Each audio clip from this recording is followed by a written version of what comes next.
let's do the A1 Thermo review sheet. Now, let's convert each temperature to the other scale. Oh, goodness. First thing we need to do is make sure we have our formulas down. Let's see. Let's say our Celsius here is 4C, and we're trying to get to Kelvin. So you remember the conversion from Celsius to Kelvin is your Kelvin scale is 273 plus our Celsius. So Kelvin is going to be 273 plus 4. So this is 277K. All right.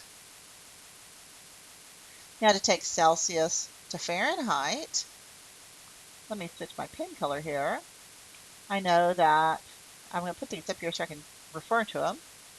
This is 9/5 times the Celsius plus 32. So here the Fahrenheit is 9/5 times 4 Celsius plus 32. Now you need to go in and do the 9 times 4 divided by 5, which is 7.2 plus 32. 7.2 plus 32 is 39.2 Fahrenheit. Now we're going to go from Kelvin to Celsius. So that one's kind of red.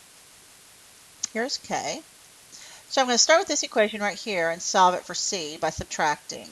So the Celsius is your Kelvin minus 273. So the Celsius is going to be 4 minus 273.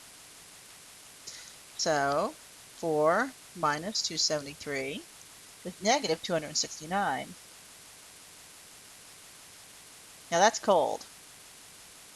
But you want to hang on to that negative sign. To convert this to Fahrenheit, I've got a Celsius reading, so I'm just going to use this. I'm not going to go back to K. Let me switch pen colors. So the Fahrenheit is 9/5 times my Celsius reading, which is negative 269, plus 32.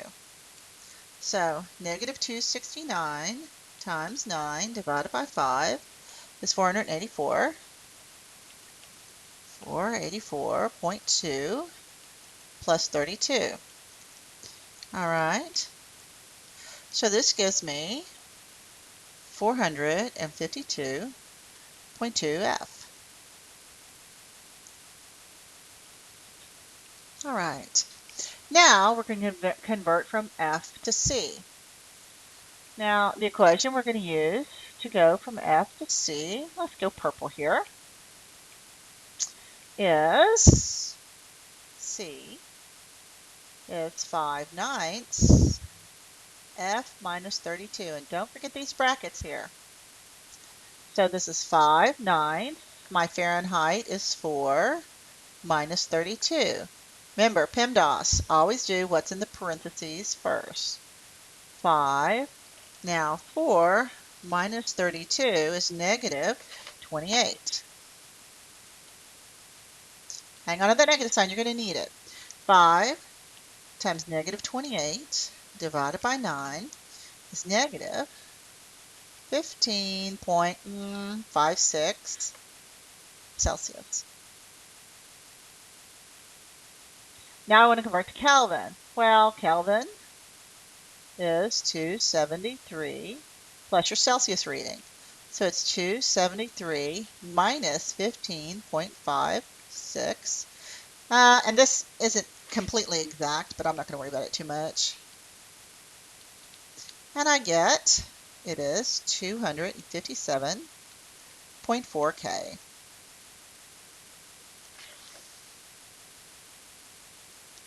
Now, how much heat is needed to raise the temperature of 250 grams of water from 20 to 40?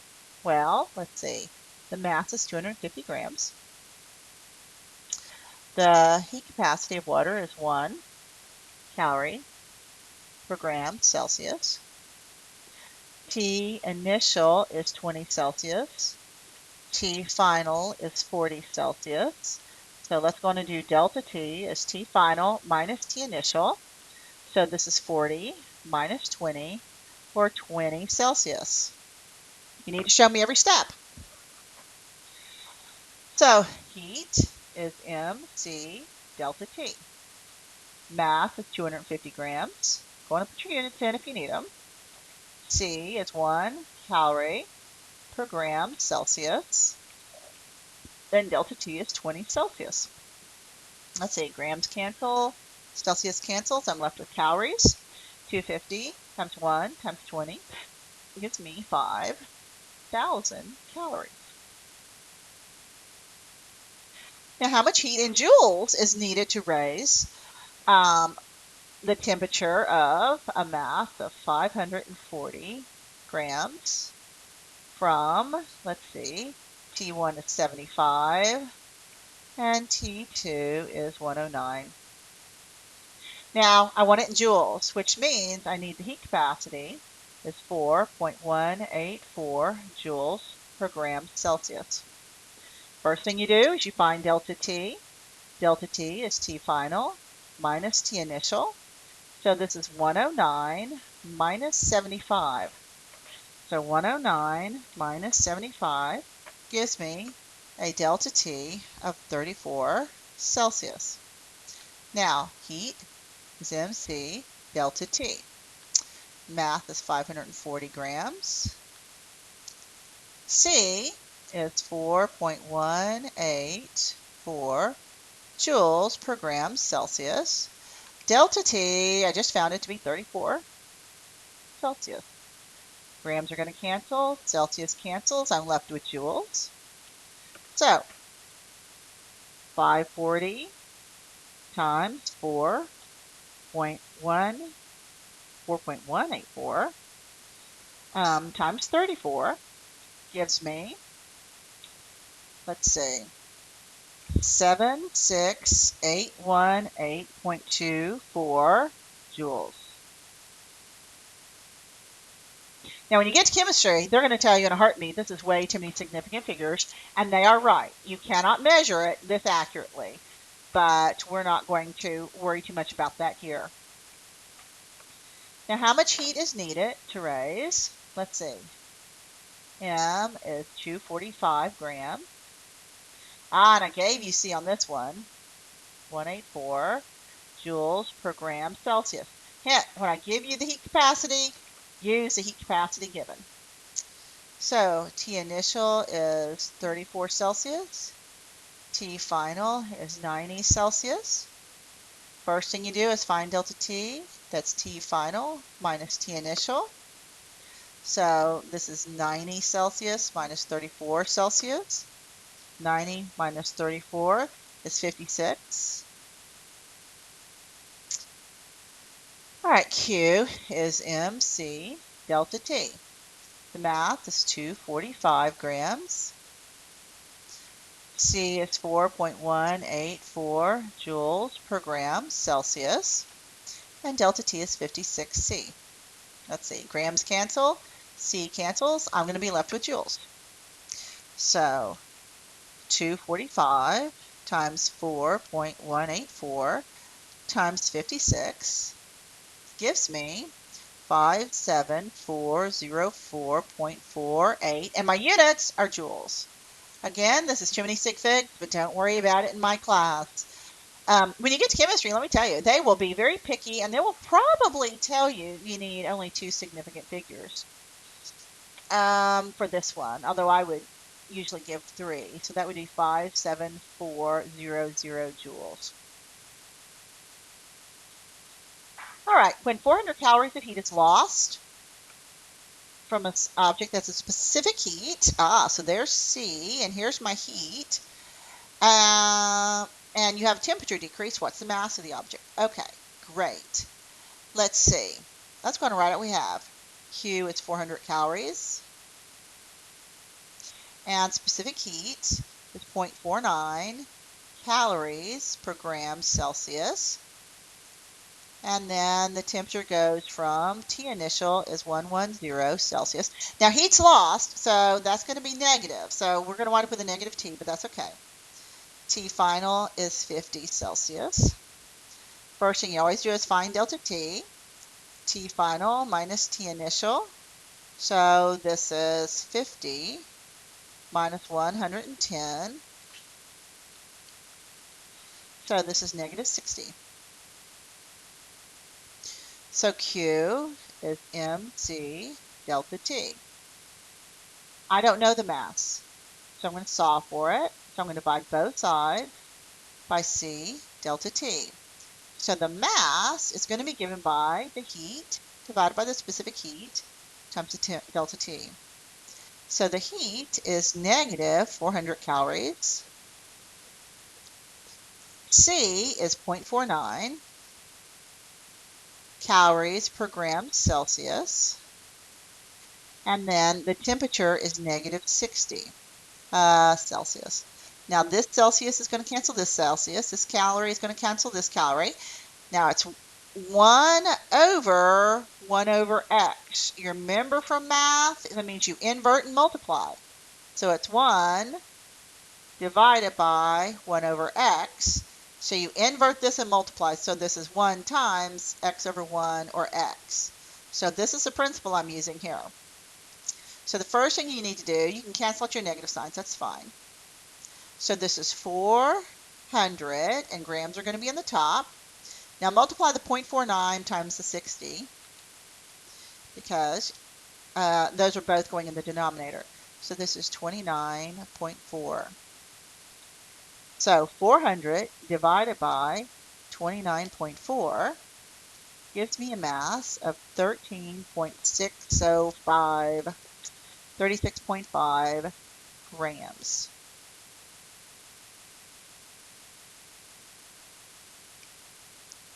A chemist wants to raise the temperature of 35 grams from T1, T2. How much heat is required? Let's see. The mass is 35 grams. T initial is 45 Celsius. T final is 85 Celsius. You can use T1 and T2. I don't actually care. And C is 1 calorie per G degree. All right. So delta T is T final minus T initial. So this is 85 minus 45. So this is 40 Celsius. Q is mc delta T. Mass is 35 grams. C is 1 calorie per gram Celsius, and delta T is 40 Celsius. Grams cancel, Celsius cancels. I'll be left with calories. 35 times 1 times 40 gives me an even 1,400 calories.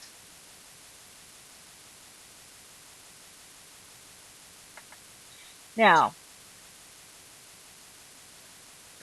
I have 325 calories of heat being lost. So the heat is lost, so I get a negative sign, 325 calories. From an object, the specific heat is 0.26 calories per gram Celsius. And the temperature initial is 120, and it goes down to a final temperature of 72 Celsius. Now, remember, the first thing you always do is find the change in temperature, which is T final minus T initial. So it's 72 minus 120. Let's see, 72 minus 120 gives me negative 48 Celsius. Again, I'm not going to worry about those negative signs. Q is mc delta T. I'm looking for the mass, so I divide both sides through by C delta T. So the mass is going to be the heat divided by C delta T. The heat is negative 325 calories divided by C, which is 0.26 calories per gram Celsius. Delta T is negative 48 Celsius. Now, again, calories are going to cancel, C is going to cancel, and we're going to be left with grams in the numerator. The negative signs are going to cancel. So this is 325, and I'm going to go and carry my grams up there. Now you need to multiply 0.26 times 48 to get a denominator of 12.48. So 325 divided by 12.48 gives you a mass of 26.04 grams. Now Ernesto is knitting his wife a sweater in his 18 Celsius air-conditioned living room with 3.3 meter long aluminum knitting needles when he decides to knit outside at 27. How much will the knitting needles expand? Okay, you remember we're looking for delta L is your initial length, alpha, delta T. So let's see what we can pull out of here. The initial temperature is 18 Celsius, and the final temperature is 27 Celsius. And the original length of your knitting needles are 0.30 meters. And I know the coefficient of linear expansion of aluminum, it says it's aluminum, so I looked up the alpha of aluminum because I don't have it memorized. 2.24 times 10 to the negative 6 per C. First thing you always have to find is delta T. Delta T is T final minus T initial. So it's 27 minus 18. And that is 9. Oh, I could have done that one in my head. 9 Celsius. So they're going to expand by amount of, let's see, L naught is 0.3 meters. Alpha is 24 times 10 to the negative 6 per degrees. And delta T is 9 Celsius. So 0.3 times 24 times 10 to the negative 6 times 9 gives me, let me rerun that because I think I put it in my calculator wrong. Happens to the best of us. Nope, sure didn't. It's 6.48 times 10 to the negative 5 meters. All right, what temperature is the density of water greatest? Well, you remember that it's greatest at 4 degrees Celsius. So that the water will become very heavy when it hits 4 and sink to the bottom. And the ice layer, the ice will wind up floating on top, and this protects the fish underneath. What's the role of loose electrons? Well, that picture doesn't belong. Loose electrons are what have kinetic energy that go, valence electrons take off, and they give their kinetic energy when they bump into other molecules. So, how does the temperature of gas change when it's compressed? Well, think about it. If I have a container of gas and I only have a certain number of molecules in there, if I squish them closer, they're going to run into each other more. So the more they run into each other, the more they're going to bounce around. Turns out the faster they're going to move. Faster they move, higher the temperature. What about when it expands? Well, exact same number of molecules, but now I'm going to put it in a really big tube. They're going to move around, but quite a bit slower because they're not going to be bumping into each other as much. So this will have a lower temperature. Why does a good absorber of radiation appear black? Well, let's see. If it is a good absorber, well, that's not black, is it? It's a good absorber. That means it's absorbing all of the radiation. All the radiation is coming in, it's being absorbed, and none of it's bouncing off. Well, what you see, okay, you see the color that is reflected. So a good absorber will be black because it's not reflecting all the wavelength. What is terrestrial radiation? Well, it's just that. It's radiation coming from the Earth, terrestrial, Earth. Naturally occurring radiation like thorium, which Madame Curie worked extensively with, glows apparently a beautiful blue. Uranium, radon. These are just natural radiations that we deal with because we live on the planet. What does it mean to say that the greenhouse effect is like a one-way valve? Well, what's a one-way valve? It lets stuff in, but it won't let it out. Now, it's not perfect by any stretch of the imagination, but the radiation comes in from the sun, and then it gets trapped in the atmosphere, and radiation isn't able to get back out. What's the meaning of thermodynamics? Well, it's the study of thermo, study of heat, study of the movement heat, study of thermal energy, study of entropy. First law of thermodynamics is your conservation of energy. Do you remember the formula? Change in internal energy is equal to the heat added plus the work done on minus the work done by. So on the star test, you'll see it as Q plus W. Okay, where I've broken the work up into work on and work by. How does the second law relate to the direction of heat flow? Well, the second law, if you remember, is the entropy. All things are going to tend naturally toward disorder. It also states that heat flows from high order, very structured, to disorder. Think of the marbles. Okay, when we did the lab where we lined up all the marbles, it was very orderly. But just the smallest tap, and you suddenly had very low order. You had randomness. Heat is also wasted because you can't ever get it back. Believe me, we could not get those marbles back in a nice, neat little row without doing some serious work on them, could we? What three processes occur in every engine? Well, you have some sort of high source, hot source. You have a cold sink where your waste energy goes. And then in the middle here, you get some thermal energy converted to work. This is how you make your car go. What's the relationship between the second law of thermo and entropy? Well, the second law states that all natural processes, tend toward disorder, and disorder is of course entropy. Under what condition can entropy decrease? Well, only when you put work into the system. You have to work to get rid of entropy. Think about your backpack. You have to work to keep it from being a total disaster. Give 3 examples of equipment that uses principles of thermo. Well, I listed a number here. Pretty much any engine, a gas turbine, a compressor, a refrigerator uses a principle of thermodynamics.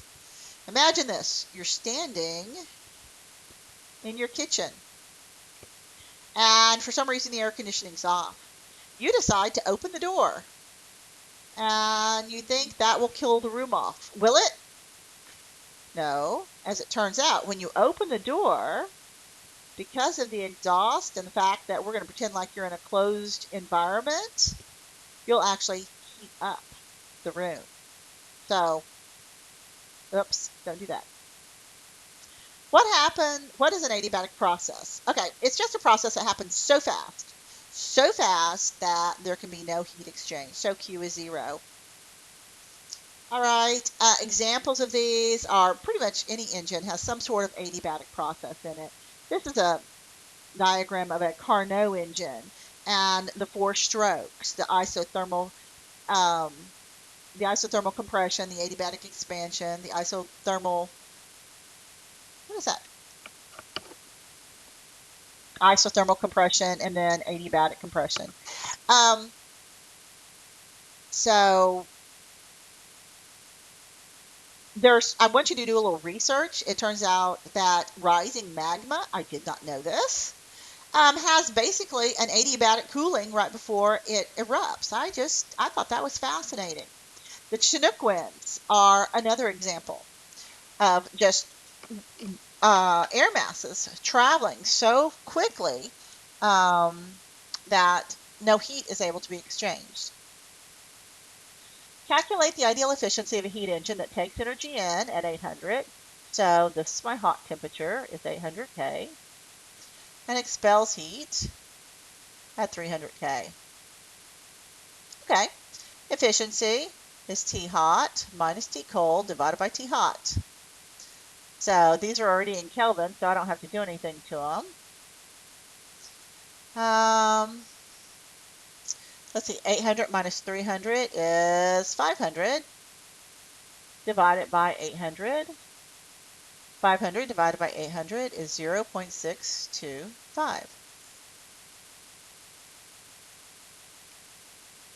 Calculate the ideal efficiency of a ship's boiler when steam comes out at 530 K and pushes through a steam turbine and exits into a condenser at 290 by circulating seawater.